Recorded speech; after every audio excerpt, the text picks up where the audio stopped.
नमस्कार मित्रों, मुझे इस बात का गर्व है कि मैंने भारत जैसी पुण्य भूमि पर जन्म लिया है।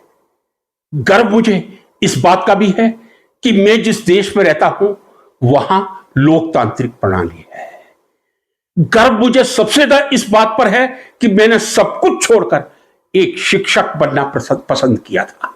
मैं कह नहीं सकता कि मैं आईएएस में सेलेक्ट होता या नहीं होता, लेकिन मुझे पूरा विश्वास है यदि आज 66 वर्ष की आयु में भी मुझे एक अटेम्प्ट आईएएस का दिया जाए तो इंटरव्यू क्लियर करके दिखाऊंगा। अभिमान नहीं कर रहा, अपने शिक्षक होने पर गर्व कर रहा हूं।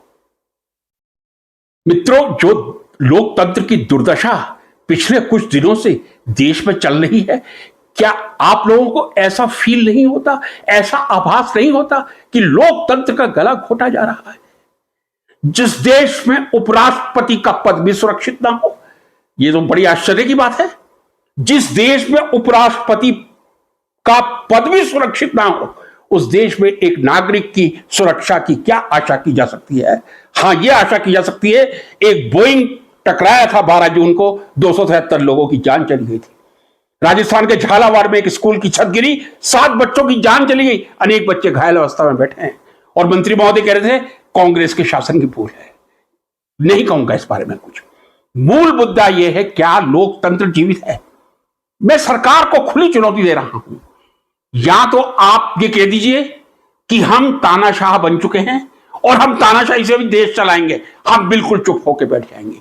यदि आप लोकतंत्र की दुहाई दे देकर इस देश के लोकतंत्र की हत्या करेंगे तो मेरे जैसा शिक्षक आवाज खोलेगा, जो सजा आप चाहें मुझे दे दीजिएगा। क्या धनखड़ जी का इस्तीफा लेना यह सही है? एक मैंने पहले भी वीडियो बना के डाला था, अभी ना जाओ छोड़कर, यह दिल अभी भरा नहीं। तब मुझे यह नहीं मालूम था किन परिस्थितियों में धनखड़ जी को इस्तीफा देना पड़ा था, क्योंकि अगले ही दिन सुबह 9 या 10 बजे मैंने वीडियो बना दिया था। अब यह बात जब उभर कर सामने आई कि उन्होंने विपक्ष के कुछ नेताओं के इस प्रस्ताव को स्वीकार कर लिया था कि जस्टिस वर्मा, जो भ्रष्ट जस्टिस हैं, जिनके घरों में नोटों की गड्डी कमरे में मिली थी, उनके खिलाफ प्रस्ताव लाने के लिए, चूंकि उन्होंने विपक्ष के कुछ सांसदों का प्रस्ताव स्वीकार कर लिया, ना नड्डा जी को अच्छा लगा, ना राजनाथ सिंह जी को लगा और ना रिजिजू जी को अच्छा लगा।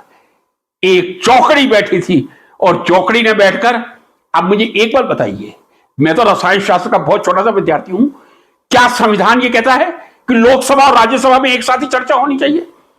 क्या उपराष्ट्रपति धनखड़ जी ने विपक्ष का यह प्रस्ताव जो इंपीचमेंट के लिए लाया गया था कि ऐसे भ्रष्ट यदि न्यायाधीश हैं उनको इंपीचमेंट द्वारा हटाया जाना चाहिए, तो क्या यह संविधान की उपेक्षा थी? स्पष्ट कीजिए आप।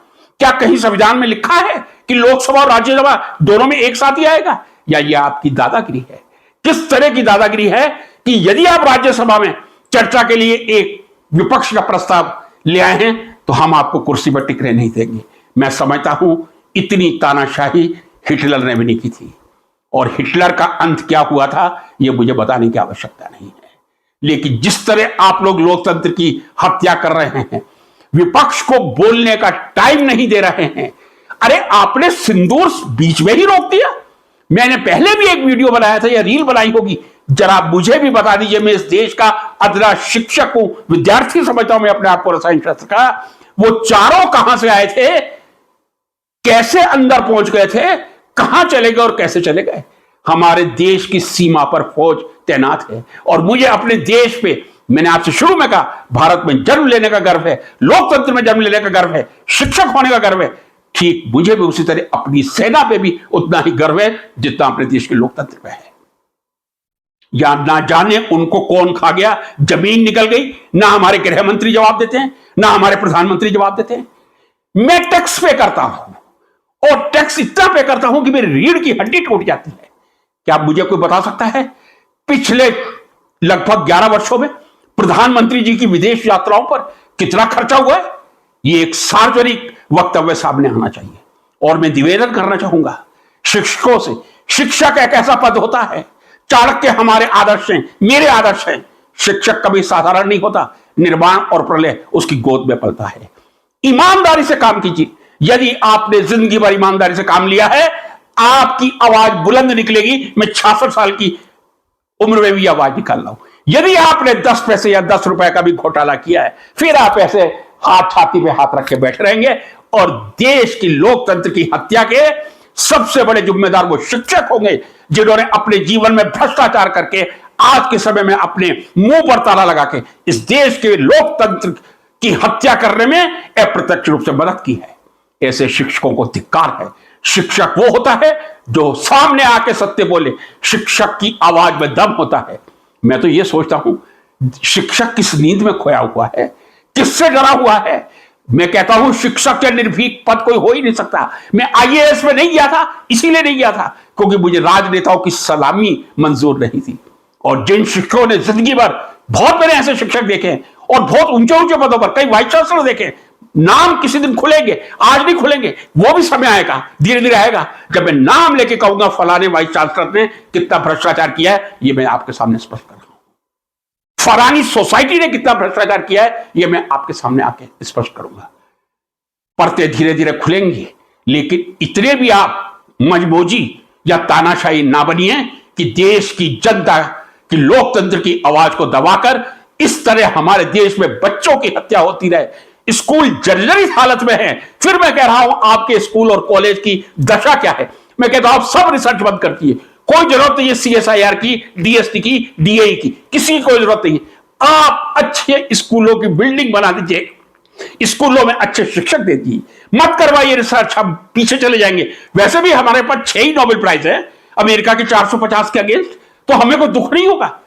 लेकिन जो इस तरह के नाटक चल रहे हैं, इस तरह के नाटकों से जरा दूर रहकर देश की जनता को सत्य से अवगत करवाना उस ईमानदार शिक्षक का कार्य है जिसको अपनी ईमानदारी पर, अपने कर्तव्य पर, अपने कर्तव्य निष्ठा पर पूरा भरोसा होगा। नहीं तो चुप बैठ के वो तमाशा भी बन रहेगा। 145 करोड़ में मैं भी एक हूं, मुझे भी पेंशन मिल रही है, शांति से बैठा रहता अपना जीवन यापन करना। क्या देश का नमक एक पेंशनर के रूप में खाने के बाद भी देश की जनता को जागृत करने का कोई शिक्षक का कर्तव्य बनता है या नहीं? खुद विचार कर लीजिए। सबसे बड़ा दोषी मैं आज की तारीख में मानता हूं इस देश का शिक्षक है। प्राथमिक शिक्षक हो, माध्यमिक शिक्षक हो, उच्च माध्यमिक हो, कॉलेज का हो, ओहो विश्वविद्यालय वाले तो सर होते हैं, माफी के साथ कह रहा हूं, वो तो रिसर्च में इतने डूबे हुए हैं कि हमारे देश में नोबेल प्राइज की बाढ़ आ गई है और हमारी यूनिवर्सिटी 100 में से 100 भारत की यूनिवर्सिटी स्टैंड कर रही है। इतने महान वैज्ञानिक हमारे देश में इस समय कार्य कर रहे हैं, उनको डिस्टर्ब नहीं करना चाहिए। मित्रों जाग जाइए, बंद कर दीजिए रिसर्च, बंद कर दीजिए सीएसआई डीएसटी। स्कूलों की बिल्डिंग अच्छी दशा में होनी चाहिए, चाहे वो नागालैंड हो, राजस्थान हो, गुजरात हो, हिमाचल हो, केरला हो। यदि जर्जरित हालत में बिल्डिंग में हमारे देश के बच्चे स्कूली शिक्षा लेंगे, आने वाली कई पीढ़ियां हमको माफ नहीं करेंगी। शिक्षक होने का जरा गर्व करिए, आनंदित होइए और अपनी आवाज को बुलंद करिए।